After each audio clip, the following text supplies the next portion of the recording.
Ladies and gentlemen, the other important consideration when we look at the situation in Niger vis-a-vis international politics, vis-a-vis international law, is something called sanctions.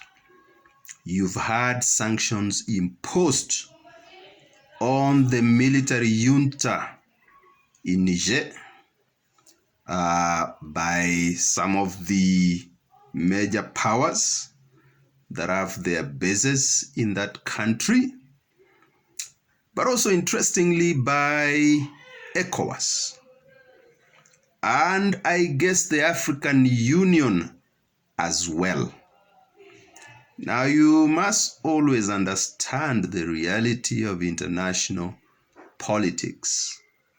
When I did my video on recognition, I reminded you that in the international system, there is something called anarchy. The international system is characterized by anarchy. That means there is no single authority to impose rules equally on all states. What happens then is that there's something called international politics. There is something called power that fills that vacuum. Okay, so let's see, because we want to tackle the issue of sanctions. Now, sanctions are a tool of foreign policy. And foreign policy is nothing but the policies that are pursued by one state against another state to achieve its interests. So foreign policy is simply a tool of diplomacy. Okay? So you could look at diplomacy as a basket of tools, different tools. Now, we've talked before about something called coercive diplomacy.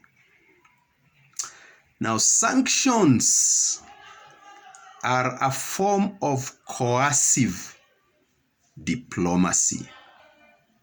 And sanctions bring into play the reality of international politics. If they say that war is diplomacy by other means, then it simply means that sanctions are diplomacy by other means. Now, what's the difference then? And it raises many questions. If one now wants to go into the international law space and some of the dilemmas and lacunas therein, because international law essentially sort of moderates politics so that states are not caught up in conflict all the time. International law comes in to create certain frameworks, certain institutions which lessen the tendency towards conflict in international relations. When we're looking at when I gave an illustration of the Libya situation, when looking at coercive diplomacy, we saw that in order to achieve their interests, a number of states ganged up and applied coercive diplomacy on Muammar Gaddafi before eventually they were able to take him out, quote unquote. And this is because the general perception is that Muammar Gaddafi, because of his own power and charisma, is the one African statesman who was able to prevent the other, powers from exploiting the resources of Libya, and is recognized as one of the few African leaders to institute a welfare state in Libya, which was basically in competition with any other welfare state in other parts of the world, and in some respects was even seen to be performing far much better.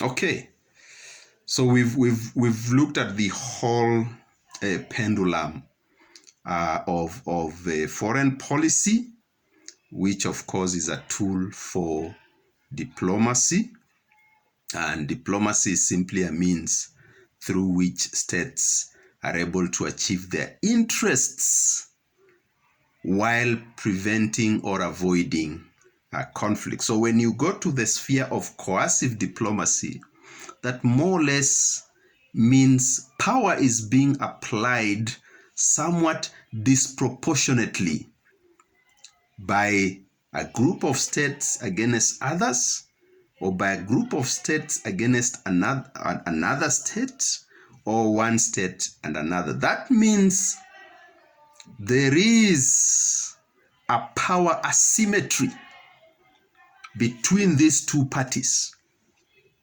In other words, you cannot apply coercive diplomacy to a state that is more powerful than your own. And this is where many times in the African continent, then we are not able to analyze these situations properly, because the key rule in relations between states is the pursuit of selfish interests, of national interests. So yes, you can talk about some states being your friends and all that, but the rules of politics, realism, basically say that all states are in pursuit of their interests. That's the primary rule, according to Morgenthau. Power among nations, the struggle for power and peace. Okay? The primary is the Bible of realism. All right? So that is how it plays out. So in relation to Niger, now the latest, we know that things are not working very well. The military junta has consolidated its power. It has mobilized the population. There's a growing nationalism within Niger. And that has also sort of percolated outside Niger itself. And you can see Africans generally just discussing all these things, imperialism and so on and so forth. Of course, the issue is what will happen? What will happen going forward? ECOWAS obviously believes that it can still force the military junta in Niger to give up power. But the junta is consolidating. And save for the what is already being acknowledged as the effects of the sanctions, it really seems to have consolidated power in that country. Ladies and gentlemen, as usual here, we encourage you to read, and especially the young people. There is no life without books. Thank you for listening to me.